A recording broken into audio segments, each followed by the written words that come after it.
Menjalani hidup tanpa masalah, itu adalah hal yang mustahil.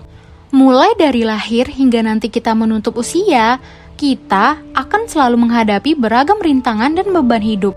Bahkan, banyak dari masalah kita yang dapat menimbulkan stres dan emosi negatif bagi kita. Dunia perkuliahan merupakan masa yang terkadang membuat kita sebagai mahasiswa kerap sekali mengalami stres. Transisi dari SMA ke perguruan tinggi tidak hanya saat yang menyenangkan bagi kita, bukan? Hal ini juga terkadang membuat kita menjadi sedikit menegangkan. Karena ini mungkin pertama kalinya kita harus mengembangkan keterampilan manajemen waktu, tugas kuliah, kesehatan mental, kehidupan sosial, bahkan mungkin melakukan pekerjaan lain sekaligus.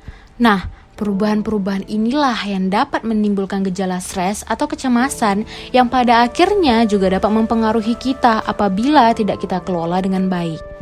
Tuntutan akademik seperti tugas kelompok, praktikum, nilai, dan ujian kapanpun itu sebagai penyebab stres. Sehingga mahasiswa perlu mengetahui upaya apa sih yang harus mereka lakukan terhadap tuntutan tersebut.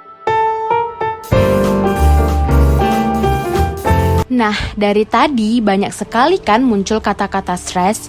Nah, sekarang apa sih stres itu? Nah, stres itu adalah hubungan antara individu dengan lingkungan yang dinilai oleh individu sebagai tuntutan yang dapat membebani sumber dayanya dan dapat membahayakan kesejahteraannya, yang dapat memunculkan respon fisiologis dan psikologis. Nah, stres itu merupakan salah satu reaksi atau respon psikologis manusia saat kita dihadapkan pada hal-hal yang kita rasa itu telah melampaui batas dan kita anggap sulit untuk dihadapi. Dan respon stres pada setiap orang itu berbeda-beda. Beberapa respon stres pada fisik diantaranya yaitu demam, pusing, tegang otot, dan gangguan tidur, bahkan rasa lelah yang disertai dengan kurangnya energi.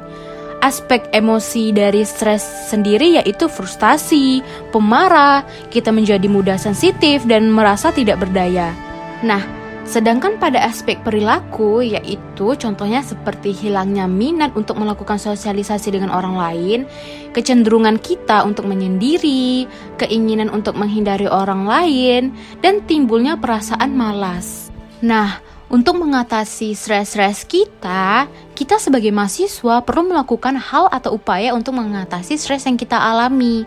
Karena ketika kita dapat mengatasi stres yang kita alami, itu akan berpengaruh terhadap penyelesaian tugas-tugas maupun tuntutan akademik lainnya. Upaya apa sih yang harus kita lakukan? Upaya yang bisa kita lakukan sebagai mahasiswa itu disebut sebagai coping stress. Mahasiswa perlu mengetahui bentuk coping stress seperti apa yang tepat untuk mengatasi masalahnya. Berdasarkan Kamus Lengkap Psikologi, perilaku coping adalah suatu tingkah laku di mana individu melakukan interaksi dengan lingkungan sekitarnya yang bertujuan untuk mengontrol, mentoleransi, hingga menyelesaikan tugas atau masalah yang dihadapinya. Dan coping ini juga bertujuan untuk mengurangi efek negatif dari situasi yang dihadapi. Nah, perilaku mengatasi masalah ini merupakan kecenderungan perilaku yang digunakan oleh seseorang dalam mengatasi masalah yang dapat menimbulkan stres dalam menghindari, menjauhi, dan mengurangi stres atau bahkan menyelesaikan dan mencari dukungan sosial. Bentuk-bentuk dari coping stress itu ada 3. Yang pertama, problem focus coping. Yang kedua ada emotion focus coping. Dan yang ketiga ada maladaptive coping. Problem focus coping adalah usaha kita untuk mengatasi stres dengan cara mengatur atau mengubah masalah yang dihadapi atau lingkungan sekitar yang menyebabkan terjadinya tekanan atau tuntutan tadi. Problem focus coping ini juga merupakan strategi coping untuk menghadapi masalah secara langsung. Melalui apa? Melalui tindakan yang ditujukan untuk menghilangkan atau mengubah sumber-sumber stres yang kita dapatkan. Problem focus coping ini memungkinkan individu untuk membuat rencana dan tindakan lebih lanjut dan membuat individu berusaha menghadapi segala kemungkinan yang akan terjadi untuk memperoleh apa yang telah direncanakannya dan diinginkan sebelumnya. Pada strategi ini, dalam mengatasi masalah, individu akan berpikir logis dan berusaha semaksimal mungkin untuk memecahkan permasalahan dengan positif. Nah, berikut ini adalah contoh-contoh problem focus coping berasaskan masalah yang bernilai positif yang bisa kalian lakukan. Yang pertama, itu kalian bisa membuat to-do list hingga jurnal untuk memperbaiki keadaan. Selanjutnya, kalian bisa meninggalkan situasi yang toksik dan tidak bisa ditoleransi bagi diri sendiri, termasuk pasangan, tempat kerja, atau mungkin keadaan-keadaan yang tidak baik untuk diri kamu. Selanjutnya, cobalah untuk menciptakan time management agar pekerjaan kampus kamu bisa selesai dengan efektif. Dan yang terakhir, cobalah untuk mengatur ulang waktu pekerjaan, tugas kuliah, dengan membuat skala prioritas pengerjaan atau menghadapi dan mengerjakan tugasnya sampai tuntas. Emotion focus coping merupakan strategi untuk meredakan emosi individu yang ditimbulkan oleh stresor atau sumber stres tanpa berusaha untuk mengubah situasi yang menjadikan sumber stres tadi secara langsung. Emotion focus coping memungkinkan individu melihat sisi kebaikan atau hikmah dari suatu kejadian dengan mengharapkan simpati dan pengertian dari orang lain, atau mencoba melupakan segala sesuatu yang berhubungan dengan hal yang telah menekan emosinya, namun hanya bersifat sementara. Strategi ini dapat mengurangi dampak emosional kamu dari penyebab stres dan memungkinkannya untuk menyelesaikan masalah dengan lebih efektif. Caranya itu dengan mengurangi respon emosi negatif dari suatu kondisi penyebab stres.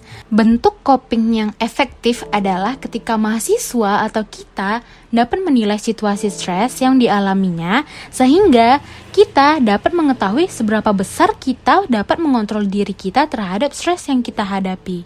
Sebagai contoh dari strategi coping ini, kalian bisa mencoba untuk curhat atau mengeluarkan dan mengekspresikan perasaan sedih kalian kepada teman atau orang-orang terdekat kalian. Atau kalau kalian sudah banyak sekali menggunakan waktu kalian untuk kesibukan kalian, cobalah untuk cuti dan berlibur. Atau kalian bisa melakukan meditasi, yoga, hingga berolahraga sesuai apa yang kalian suka. Atau mungkin kalian perlu me time. Cobalah untuk pergi ke kafe atau bermain game, mendengarkan musik, dan melakukan hal-hal yang kamu sukai sendiri. Namun, terkadang strategi ini justru membuat kamu cenderung menunda-nunda mengatasi sumber masalah kamu. Inilah yang membuat strategi ini kurang efektif dalam menyelesaikan masalah jangka panjang.